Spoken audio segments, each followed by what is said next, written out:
F3 क्या कह रहा है?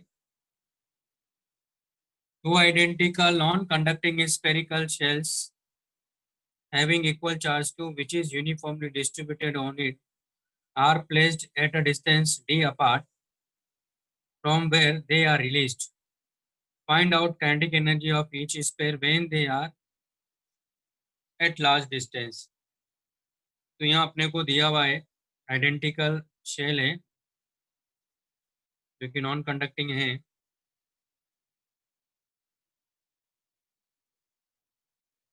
और इनके बीच की डिस्टेंस का मतलब इनके centre to centre, centre to centre जो डिस्टेंस है वो डी है। इस पे चार्ज का डिस्ट्रीब्यूशन क्यू है जो कि यूनिफॉर्म है। इसमें भी चार्ज का जो डिस्ट्रीब्यूशन है वो यूनिफॉर्म है, वो भी क्यू है। जब ये लार्ज डिस्टेंस पे जाएंगे तो हमें बताना है कि इनकी काइनेटिक एनर्जी क्या होगी दोनों स्फीयर की। तो law of conservation of mechanical energy apply कर देंगे हम लोग यहाँ। तो आप देख रहे हो कि इनकी सेल्फ एनर्जी तो चेंज नहीं कर रही है, क्योंकि यहाँ रहे या लार्ज डिस्टेंस पे जाएंगे चार्ज का जो डिस्ट्रीब्यूशन वैसा बना हुआ है, इनकी सेल्फ एनर्जी लिखने की जरूरत ही नहीं, वो कट जाएगी। वो सिर्फ क्या लिखेंगे हम लोग? Interaction energy. तो अप्लाई करेंगे यहाँ conservation of law of conservation of mechanical energy.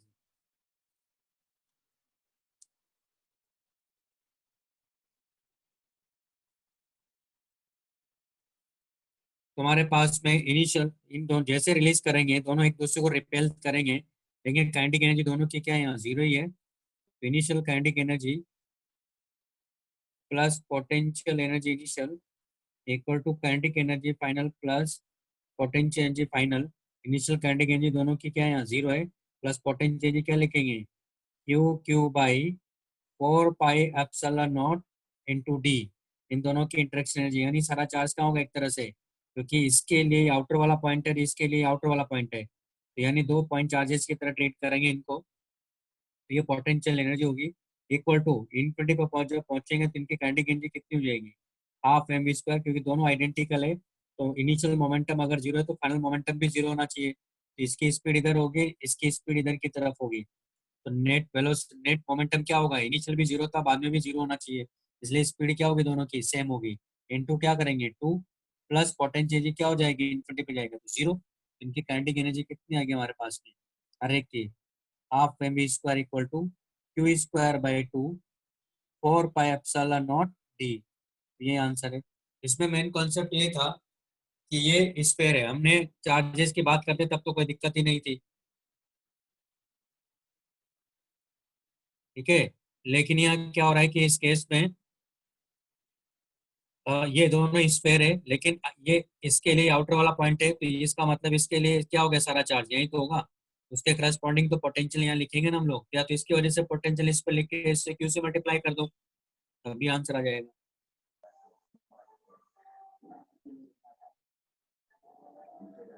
F4।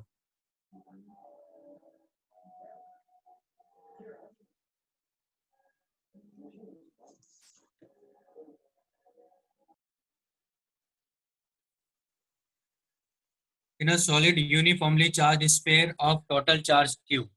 एक यूनिफॉर्मली चार्ज स्फीयर है हमारे पास में यहाँ। इसका मतलब सॉलिड यूनिफॉर्मली चार्ज स्फीयर का मतलब है कि नॉन कंडक्टिंग स्फीयर है। इसमें जो चार्ज का डिस्ट्रीब्यूशन है वो पूरे वॉल्यूम में है। इसकी जो रेडियस है वो आर है, और इस पे जो चार्ज का डिस्ट्रीब्यूशन है वो क्यू है। If energy stored outside the sphere is you not, यानी इस स्फीयर के आउटसाइड जो एनर्जी स्टोर है, यानी आउटसाइड स्टोर होने का मतलब हुआ यानी आर से लेकर इन्फिनिटी तक जो एनर्जी स्टोर है वो कितना दिया इसने, यानी वो हो जाएगा दरअसल यू नॉट इक्वल टू कितना होता है वो? K q square by two r आता है। फिर ये कह रहा है, तो कह रहा है then find out self energy of the sphere in terms of u not, यानी इसकी सेल्फ एनर्जी अपने को बताना। तो सॉलिड स्फीयर है, सॉलिड नॉन कंडक्टिंग अगर स्फीयर है तो इसकी जो टोटल एनर्जी होती है सेल्फ एनर्जी वो क्या होती है? ये तो आपको पता ही चले गया, तो बता भी दिया था मैंने। क्योंकि जीरो से लेकर आर तक जो एनर्जी इसमें स्टोर होती है वो होती है के क्यू स्क्वायर बाई 10 आर, और आर से लेकर इन्फिनिटी के बीच में जो एनर्जी स्टोर होती है के क्यू स्क्वायर बाई 2 आर। उन दोनों का जब सम करते हैं, यानी इसकी जो सेल्फ एनर्जी वो क्या होती है? You in plus you out ना। और वो इक्वल टू कितना होता है 3 k q square by 5r, ये अपने को चाहिए, है ना। तो अपने को क्या दिया हुआ है यहाँ, ये दरअसल यू आउट दिया हुआ है। अपने को क्या दिया इसने, यू आउट दिया हुआ है। तो यू आउट दिया तो अपने को तो सेल्फ एनर्जी चाहिए, यानी k q square by r की वैल्यू निकालना है मुझे, तो कुछ करना नहीं है। तो k q square by r की वैल्यू क्या हो गई यहाँ, 3/5 × 2 u0, यानी हो गया 6u0/5। तो यही आंसर है। ये तो था पार्ट 1 का। बात करते हैं पार्ट 2 में।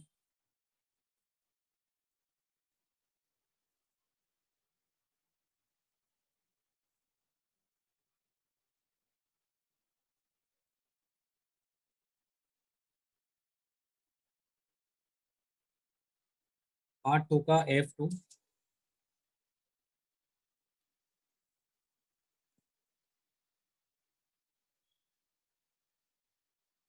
If an identical water drops, an identical water drops अपने को दी हुई हैं, ठीक है। ये एन आइडेंटिकल वाटर ड्रॉप्स है। Assumed spherical each charge to a potential energy, यानी हर एक की पोटेंशियल एनर्जी क्या दिया है इसने, यू दिया हुआ है। Collapse to form, collapse to form a single drop, और ये सिंगल ड्रॉप बन जाता है यहाँ, जिसकी रेडियस मैंने मान लिया कैपिटल आर है, और इनकी हर एक की जो रेडियस यहाँ मान लेते हैं स्मॉल आर है, और हर एक की यहाँ सेल्फ एनर्जी इसने दिया हुआ है यू, हर एक ड्रॉप की। तो ये कह रहा है कि the potential energy of the single drop, assume that drops are uniformly charge. इसका मतलब हुआ ये यूनिफॉर्मली चार्ज है, इस पे स्फेरिकल हम लोग समझ रहे हैं।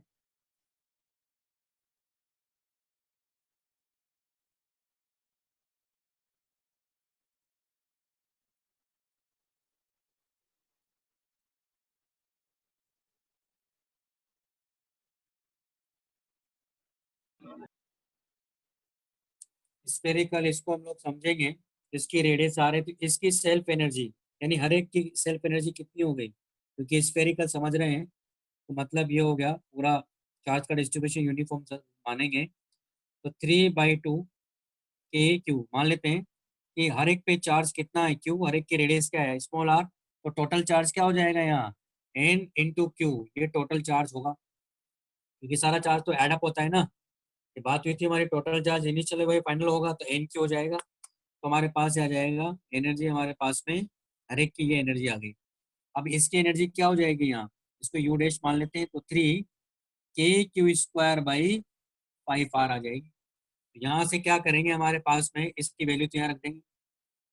तो यू डैश इक्वल टू कितना आ गया, 3q, ये हो गया n q का होल स्क्वायर बाई 5r। अब बात है हमारे पास में इसकी रेडियस की, तो जो ड्रॉप है वो उसका इनिशियल जो वॉल्यूम है वह फाइनल वॉल्यूम होगा, क्यों, क्योंकि डेंसिटी तो दोनों की सेम ही, यानी टोटल मास जो था वही टोटल मास बाद में रहना चाहिए। यानी इनिशियल और फाइनल टोटल मास सेम रहने का मतलब हुआ कि वॉल्यूम दोनों का सेम रहेगा, क्यों, क्योंकि डेंसिटी सेम है। इनिशियल वॉल्यूम कितना है इसका, तो 4/3 पाई r क्यूब, ये तो एक ड्रॉप का हुआ, इंटू एन ना, और ये इक्वल टू कितना होगा 4/3 पाई r क्यूब। यानी हमारे पास में यहाँ से कैपिटल आर की वैल्यू क्या मिल गई, r n⁻⁴ इस वैल्यू को यहाँ रख दो। तुम्हारे पास कितना आ जाएगा, तो ये आ जाएगा U dash equal to 3 k n² Q square by 5 into R n⁻⁴। इसको सेग्रीगेट कर लेंगे तो कितना आ जाएगा, n² बाई n⁻⁴ ये हो गया 3 k q square by 5r, और ये वैल्यू अपने को दे रखी कितना है, यू दिया हुआ है। तो हमारे पास ये कितना आ जाएगा, n2 - 1/3, ये हो गया यू, और ये कितना हो गया यू 5/3, सॉरी। तो हमारे पास यू डैश आ गया n⁻⁵ यू, ये आंसर आना चाहिए।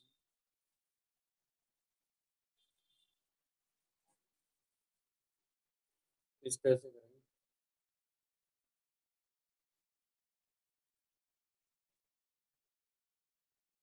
नहीं आ रहा क्या, ठीक है, तो ये भी हो गया एक्सरसाइज 3।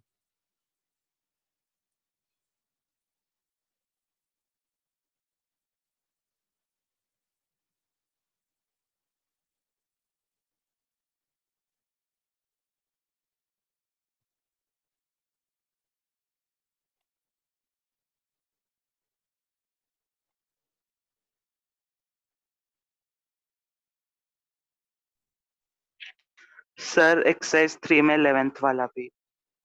11th वाला बताना, ठीक है।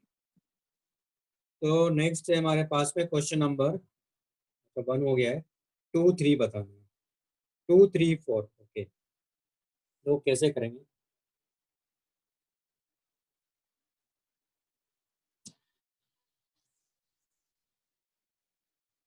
हमें यहाँ दिया हुआ है nuclear charge Ze is non uniformly distributed within a nucleus of radius r।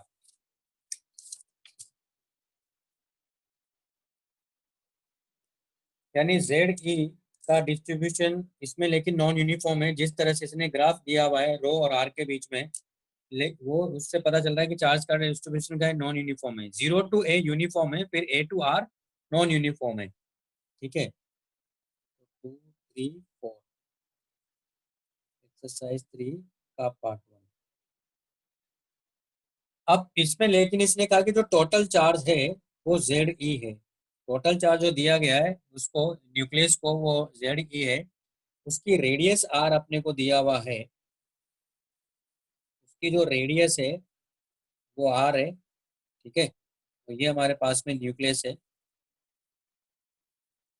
The charge density rho r, charge per unit volume, is dependent only on the radial distance r from the center of the nucleus as shown in the figure। ये अपने को दिया हुआ इसने graph. इस graph के according हम लोग चलेंगे। ये कैपिटल आर है, ये स्मॉल आर है, ये आर इक्वल टू ए है, और ये small R equal to capital R है, और ये डी है, और ये रो ऑफ आर है। ठीक है, the electric field is only along the radial direction. एक तो क्लियर कर दिया। इसने कहा the electric field at R equal to capital R क्या होगा। तो R equal to capital R क्या होगा, तो मैंने आपको बताया था कि ये क्वेश्चन एक बार दिखा देता हूँ। क्वेश्चन क्या था, ये था, है ना। ये क्वेश्चन हमारे पास में है। तो आप देख रहे हो कि इसमें डेंसिटी वेरी कर रही है आर के हिसाब से, और टोटल चार्ज यहाँ Ze दिया है। तो क्वेश्चन नंबर 2 में कह रहा है कि the electric field at R equal to capital R क्या होगा। तो देखो क्या करेंगे यहाँ, आर इसकी इस सरफेस की कह रहा है। तो मैंने आपको पहले कहा था कि स्फेयर के केस में, चाहे वो होलो हो, चाहे सॉलिड हो, चाहे वेरिएबल चार्ज का डिस्ट्रीब्यूशन हो, सरफेस और आउटर के लिए ऐसा बिहेव करेगा जैसे ये पॉइंट चार्ज ही है। या इसका मतलब यहाँ इलेक्ट्रिक इंटेंसिटी क्या आ जाएगी, सरफेस पर बात करेंगे तो इलेक्ट्रिक इंटेंसिटी सरफेस पर आ जाएगी Q by 4 pi epsilon naught R square, जहाँ Q की वैल्यू क्या है, Ze by 4 pi epsilon naught R square. यही आंसर है। तो पहला आंसर तो ये आ गया हमारे पास में। चाहे चार्ज का डिस्ट्रीब्यूशन अंदर कैसा भी हो, लेकिन ध्यान नहीं रखना है कैसा भी होने का मतलब ये नहीं है, कहना कैसा भी होने का मतलब है कि किसी भी आर के लिए आप जाओगे। एक मिनट यार,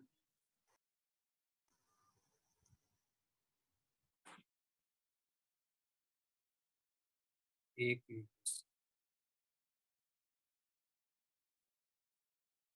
तो किसी भी आर के लिए, लेकिन ये ऐसा होना चाहिए कि चार्ज, यानी इस आर के लिए, यहाँ से आर डिस्टेंस के लिए सब जगह डेंसिटी क्या होना चाहिए, सेम होना चाहिए। मतलब समझ में आ रहा है ना, रेडियली चेंज होना चाहिए जो भी चेंज होना चाहिए। आपके लिए बता रहा हूँ मैं, तो ये हमेशा रहेगा। सरफेस और आउटर के लिए आप हमेशा यूज कर सकते हो इस कॉन्सेप्ट को। मैं फिर से ये बात बोल रहा हूँ, पहले भी मैंने बात बोला था। चाहे वो पोटेंशियल की बात करता तो पोटेंशियल क्या हो जाता है, Q by 4 pi epsilon naught R हो जाता सरफेस और आउटर के लिए। इसलिए क्या हो गया, इंडिपेंडेंट ऑफ ए हो जाएगा, यानी किसी पे डिपेंड नहीं कर रहा है। ये आंसर इसका फिक्स हो गया। क्लियर। नेक्स्ट,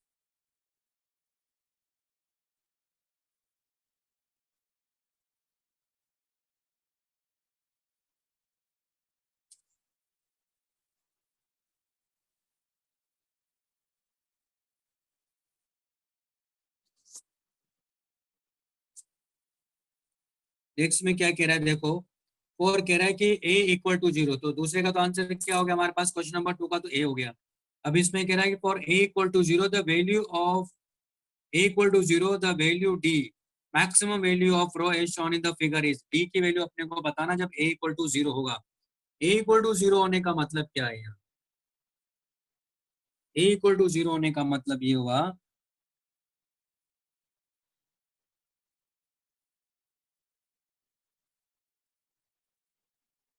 यानी ए इक्वल टू 0 का मतलब है कि पॉइंट यहाँ चला गया, यानी ऐसा। ये R equal to capital R है, ये रो ऑफ आर है, ये डेंसिटी डी है, और ये हमारे पास में क्या है, आर है। तो हमें हमें क्या बताना है, इस डी की वैल्यू क्या है। तो हमें मालूम है कि पहले करेंगे, चलेंगे इसकी बना सकता हूँ मैं। इसकी इक्वेशन क्या होगी, y equal to m x plus c, या rho equal to m r plus c. तो ये वैल्यू निकालना है, यानी इसके कोऑर्डिनेट क्या है, देखो इसके कोऑर्डिनेट में 0, डी, ये मैं यहाँ रखूंगा तो क्या हो जाएगा, डी इक्वल टू 0 प्लस सी, यानी सी की वैल्यू आ गई हमारे पास में डी। फिर इसके कोऑर्डिनेट क्या है, इसके कोऑर्डिनेट है आर कोमा 0, यानी ये हो जाएगा हमारे पास में 0 equal to m into r plus c, c कितना है यहाँ डी, तो हमें यहाँ से एम की वैल्यू मिल गई, कितना आ गया, माइनस डी बाई आर। इसको यहाँ रख देंगे तो हमारे पास आ गया rho equal to minus d by r into r plus d, यानी कितना आ गया, डी को बाहर ले लो, जो आ गया 1 - आर बाई कैपिटल आर। ये हमारे पास में डेंसिटी आ गई। इस तरह से डेंसिटी क्या करे, इसकी वेरी कर रही है। अब अपने को तो क्या चाहिए, ये डी चाहिए, तो कैसे निकालेंगे डी, हमें ये मालूम है कि टोटल चार्ज कितना है यहाँ, जेड ही है। तो यहाँ से आर डिस्टेंस पे जाएंगे और एक डी आर थिकनेस की शेल बनाएंगे। क्या बनाएंगे, डी आर थिकनेस की शेल बनाएंगे। इसका वॉल्यूम कितना आ गया, 4 pi r square d are आ गया। तो इस आर पर, इस डी आर के लिए, क्योंकि हमने पहले बात करी कि आर अगर, क्योंकि आर वेरिएबल है, लेकिन डी आर के लिए, आर वेरिएबल है तो क्या हो जाएगा, रो कांस्टेंट हो जाएगा। क्यों, क्योंकि डी आर स्मॉल है ना, तो यहाँ क्या करेंगे, इस रो से मल्टीप्लाई कर देंगे, तो ये आ जाएगा हमारे पास में, ये आ गया डी क्यू चार्ज। और अब इसको इंडिकेट कर देंगे 0 टू कैपिटल आर, और इसको इंडिकेट कर देंगे 0 टू क्यू। तो आप देखो कि क्यू इक्वल टू जो कि कितना है, जेड ई है, और ये इक्वल टू कितना आ जाएगा, 4 पाई डी, और इसको इंडिकेट कर, इसको अंदर मल्टीप्लाई करेंगे तो क्या मिलेगा, R square minus R cube by R D R 0 to capital R. तुम्हारे पास आ गया Z E equal to 4 pi D, और इसका integration R cube by 3 minus r⁴/4 और 0 टू आर। इसको सॉल्व कर लीजिएगा, वो आपको डी की वैल्यू मिल जाएगी कि डी की वैल्यू क्या है। ठीक है, तो एक तो ये हो गया। फिर कह रहा है हमारे सर क्वेश्चन एक नंबर बार नेक्स्ट, वापस समझा सकते हो क्या आप ये क्वेश्चन? इसमें क्या दरअसल, इसमें वेरिएबल डेंसिटी वाला एक क्वेश्चन कराया भी था मैंने आपको कि वेरिएबल डेंसिटी अगर है तो किस तरह से उसका इलेक्ट्रिक फील्ड निकालेंगे, वो भी बात हुई थी हमारी, है ना। लेकिन यहाँ ये वो नहीं पूछ रहा है, ये तो कह रहा है कि जैसे इस केस में इलेक्ट्रिक फील्ड पूछ रहा है, वो अंदर की तरफ इलेक्ट्रिक फील्ड नहीं पूछ रहा है, वो इतना ही पूछ रहा है कि अगर ए की वैल्यू 0 हो जाए, तो ए की वैल्यू 0 होने का मतलब ये पॉइंट यहाँ चला गया ना, यानी ऐसा बन जाएगा ग्राफ। ऐसा ग्राफ बन गया तो डी और आर में इक्वेशन बना सकते हो, इतना तो आता है आपको, ये इक्वेशन तो बना सकते हो ना आप, रो और आर में, रो और आर में क्या इक्वेशन मिलेगी, वो तो बना सकते हो, हाँ है ना। वो तो आता है यार, इतना तो आने लग गया होगा। अब यहाँ देखो, ये रो मिल गया, तो रो मिल गया तो, लेकिन रो तो आर के साथ वेरी कर रहा है ना, यहाँ से यहाँ तक वेरी कर रहा है रो। तो हम क्या करेंगे, टोटल चार्ज हमें मालूम है यहाँ का कितना है, टोटल चार्ज है जेड ई। तो मैंने क्या किया, आर डिस्टेंस पे जाके डी आर थिकनेस की शेल ले ली। इसका वॉल्यूम क्या लिखते हैं, 4 pi r square into d r लिखते हैं। ये मालूम है कैसे आया था, 4 pi r square d r कैसे लिखता हूँ मैं, ये मालूम है आपको। हाँ हाँ, अब मैंने आपको ये भी बोला था कि क्योंकि वैसे देखा जाए तो डेंसिटी तो वेरी कर रही है, लेकिन इस आर्क पर जो डी आर थिकनेस की शेल बनाई, इसके लिए डेंसिटी क्या हो जाएगी, ये हो जाएगी, जो कि कांस्टेंट मान लेंगे हम लोग इसके लिए, मतलब इस डी आर के लिए सब जगह क्या हो जाएगी, डेंसिटी ये आ गई। तो मैंने 4 pi r square d are, ये क्या हो गया, वॉल्यूम, ये हो गया वॉल्यूम। तो हम लोग ये इससे मल्टीप्लाई करेंगे डेंसिटी, डेंसिटी मतलब वो चार्ज पर इंटू वॉल्यूम, तो टोटल चार्ज आ गया उस पर डीक्यू, डीक्यू चार्ज आ गया। अब उसको क्या किया मैंने, 0 टू आर इंडिकेट कर दिया, तो टोटल चार्ज कितना आ रहा है हमारे पास में, जेड ई के इक्वल आ जाएगा ना, बस वही क्या मैंने, कुछ नहीं। ठीक है ना, और इसको आप वैल्यूज रख दो, है ना, वैल्यूज रखोगे तो आपको डी की वैल्यू यहाँ से मिल जाएगी। क्लियर है। अब उसमें क्या कह रहा है, थर्ड फोर्थ वाले में, फोर्थ वाले में क्या कह रहा है, चलो उसमें भी चलते हैं।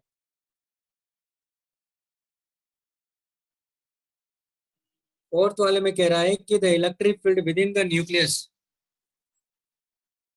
is generally observed to be linearly dependent on R. This implies that dependent on R, तो आपको याद होगा कि मैंने आपको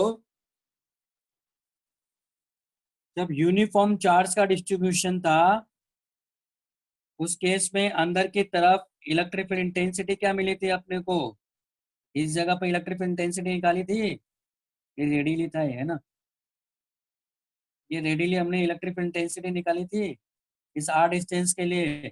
अगर इस पे चार्ज का डिस्ट्रीब्यूशन यूनिफॉर्म है तो क्या आया था, रो आर बाई 3 एप्सिलॉन नॉट, ये इलेक्ट्रिक फील्ड इंटेंसिटी आई थी। सॉलिड स्फीयर के केस में किसी आर डिस्टेंस पर जो इलेक्ट्रिक फील्ड इंटेंसिटी वो आ रही थी, यानी ये कब आ रही थी, जब डेंसिटी क्या थी, कांस्टेंट थी। डेंसिटी कांस्टेंट होने का मतलब क्या हुआ कि अगर ये एक ही वैल्यू यहाँ चली जाए, एक की वैल्यू यहाँ जाने का मतलब क्या हुआ, एक ही वैल्यू वहाँ जाने का मतलब हुआ कि ये क्या हो गया, डेंसिटी यहाँ से यहाँ तक कांस्टेंट हो गई, यानी ये आर इक्वल टू आर हो गया, यानी ये क्या हो गया हमारे पास में, ए भी हो गया। तो ए की वैल्यू अगर आर हो जाए कैपिटल आर, तो आप देखोगे डेंसिटी कांस्टेंट आ गई, इलेक्ट्रिक फील्ड लीनियरली क्या कर रहा है, चेंज कर रहा है। लीनियरली चेंज करने का मतलब हुआ कि आर की वैल्यू क्या होना चाहिए, यहाँ ए होना चाहिए। एक आंसर ही आ गया।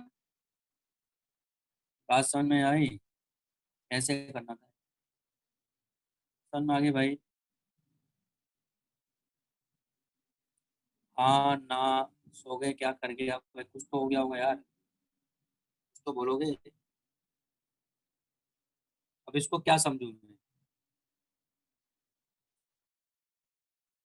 आप ये भी नहीं कह रहे कि समझ में आया, तो ये भी नहीं कह रहा समझ में नहीं आया, तो अब इसको समझा। क्या, हाँ?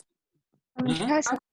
समझ एक तो पूछ रहा था कि समझे कि नहीं समझे। नेक्स्ट, नेक्स्ट क्वेश्चन है हमारे पास में, नेक्स्ट क्वेश्चन 2 3 4 हो गया, नेक्स्ट क्वेश्चन है 5। 5 क्वेश्चन क्या कह रहा है देखो,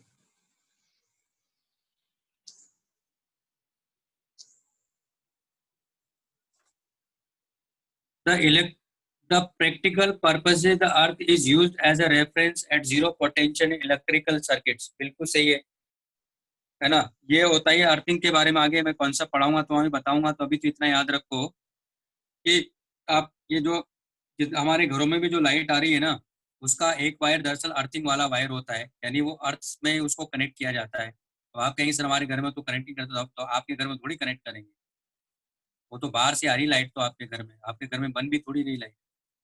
तो इसका मतलब है कि वो कहीं ना कहीं क्या हो रहा है, एक अर्थिंग है जिसमें अर्थ में उसको लगाया जाता है, फिक्स किया जाता है अर्थ के अंदर। तो ये सही है। तो उसका क्यों लगाया, क्योंकि उसका पोटेंशियल जीरो होता ही है। जीरो इसलिए भी होता है क्योंकि पहली बात तो उसकी रेडियस देखो, काफी लार्ज रेडियस होती है ना, तो उसका, और उस पर जो देखा जाए तो पूरी अर्थ का जो चार्ज होता है उस पर जो ऑलमोस्ट क्या होता है, नेग्लिजिबल चार्ज होता है, जीरो चार्ज उसके ऊपर होता है, उसका पोटेंशियल वैसे भी जीरो ही होता है। ठीक है, फिर ये कह रहा है the electrical potential of a sphere of radius R which charge Q uniformly distributed on the surface is given by this. तो ये भी सही है, लेकिन ये करेक्ट एक्सप्लेनेशन थोड़ी है, क्योंकि यहाँ जो पोटेंशियल आया है स्टेटमेंट 2 में स्फीयर के सरफेस पर, ये तो उस केस में आ रहा है जब इन्फिनिटी पर हमने पोटेंशियल जीरो माना है। ठीक है, तो उसका इसका कोई रिलेशन ही नहीं है, लेकिन दोनों ही स्टेटमेंट क्या है यहाँ सही है। आंसर क्या हो गया इसका, बी हो जाएगा। ठीक है, क्योंकि अर्थ का पोटेंशियल हम लोग प्रैक्टिकल पर्पज में, यानी जब भी पर्पज में जीरो लेते हैं, और इवन जैसे मैं बोल रहा हूँ घरों में भी हमारे क्या होता है, अर्थिंग वायर होता है, घर में भी अपने पेरेंट्स से पूछेगा तो वो बताएंगे, नहीं तो आप खुद भी टच करके देख लीजिएगा, आपको समझ में आ जाएगा कौन सा है। ठीक है,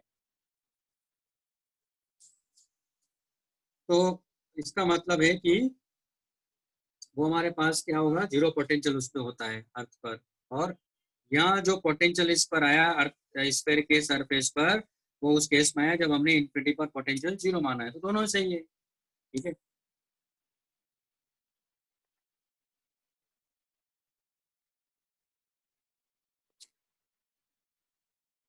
नेक्स्ट हमारे पास में क्वेश्चन, क्वेश्चन नंबर 6 को कर लिया, क्वेश्चन नंबर 7।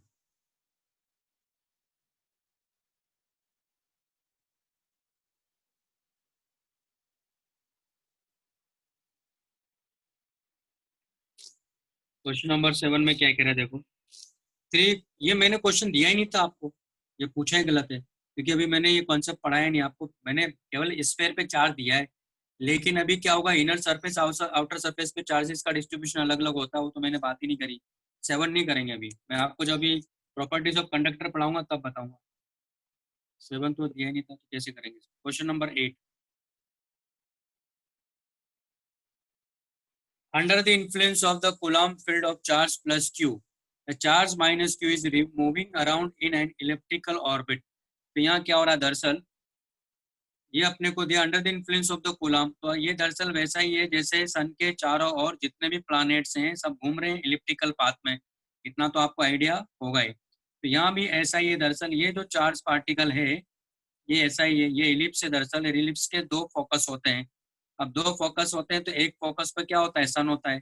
अब तो ऐसा नहीं कि दो दो फोकस होते हैं इसके, ये जो इलिप्स है इलिप्टिकल पाथ में जितने भी प्लैनेट घूम रहे हैं, इसका मतलब ये नहीं कि सन आज आज आज एक फोकस पे बैठा है तो कल दूसरे फोकस पे जाएगा, ये नहीं होता, एक ही फोकस पे फिक्स है वो, ये ध्यान रखना।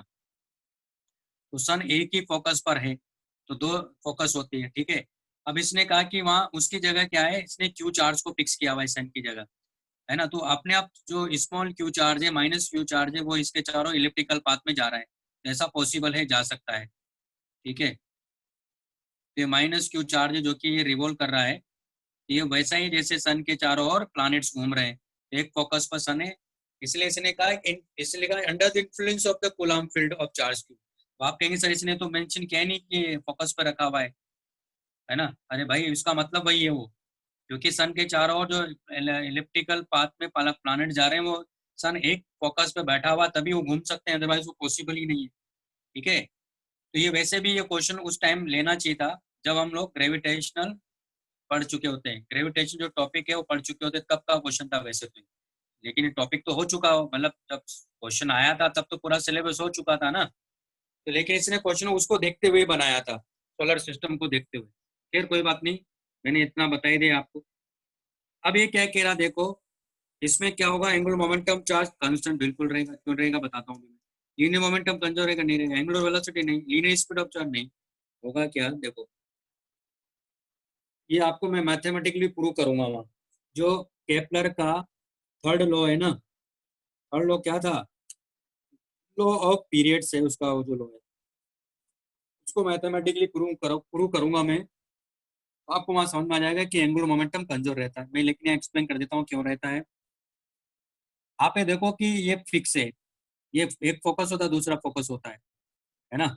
ये इसका वाई एक्सिस है, ये इसका एक्स एक्सिस है। तो यहाँ क्या होता है कि इसकी वजह से इसका फोर्स किधर लग रहा होगा, इधर लग रहा होगा ना। और जब यहाँ पहुंचेगा तो ये फोर्स किधर लग रहा होगा, इधर। जब यहाँ पहुंचेगा तो किधर लग रहा होगा, इधर। जब यहाँ पहुंचेगा तो किधर लग रहा है, ये इधर। तो आप देख रहे हो कि इसके अबाउट एंगुलर मोमेंटम क्या रहेगा, कंजर्व। क्यों? क्योंकि इसके अबाउट जो फोर्स लग रहा है इलेक्ट्रोस्टैटिक फोर्स, उसका टॉर्क जीरो है कि नहीं। जब टॉर्क जीरो होता है तो एंगुलर मोमेंटम इस पॉइंट के अबाउट क्या होगा, कंजर्व रहेगा। आगे बात समझ में, तो इसका एंगुलर मोमेंटम इस पॉइंट के अबाउट कंजर्व रहेगा, क्योंकि हमेशा फोर्स कहाँ से पास हो रहा है, इसकी line of action. Her her instant पर जो फोर्स इस पर लग रहा है इलेक्ट्रोस्टैटिक फोर्स, उसकी लाइन ऑफ एक्शन यहाँ से पास हो रही है। तो टॉर्क क्या है, यहाँ जीरो है। इसलिए एल क्या रहेगा, कांस्टेंट रहेगा। इसलिए मैंने वेक्टर लिखा है, क्योंकि डायरेक्शन में भी कांस्टेंट रहेगा और मैग्नीट्यूड में भी कांस्टेंट रहेगा। तो आंसर इसका यही आ जाए। ठीक है, ये भी हो गया। नेक्स्ट हमारे पास में क्वेश्चन नंबर 9।